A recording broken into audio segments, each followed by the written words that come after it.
Hello everyone सार education को स्वागत करुच्ची। आशा करुचे आपण मैंने समस्ते बहुत ही भलर थे। तो देखंतु बीएससी ओडिशा तरफ एक बहुत बड़ अपडेट आसी आपणकर ओटीटी रिजल्ट को नहीं। तो देखंतु जो पिला माने कि 17 डिसेम्बर रे ओटीटी परीक्षा देथिले उभय आर्ट्स एंड साइंस पिला माने पेपर 1 पेपर 2 तो समस्ते अनेक रही ओटीटी रिजल्ट केबे प्रकाश पाइब आम ये भिडियो आम आलोचना करवा। जदि प्रथम करी चैनल रे आसुछति ताले चैनल को सब्सक्राइब करंतु जाफल कि आपण मैंने नुआ नुआ अपडेट सर्वप्रथमे देखा पारे। तो देखंतु जो पिला माने कि 17 डिसेम्बर रे ओटीटी परीक्षा देथिले उभय आर्ट्स एंड साइंस पिला माने पाखापाखि 1,60,000 पिला परीक्षा देइछति।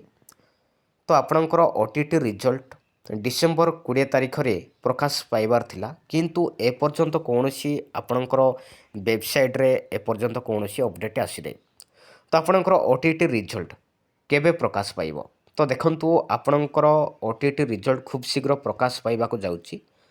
तो देखा गले आपणकर फेब्रुआरी मासरे ही आपणकर ओटीटी रिजल्ट बाहर।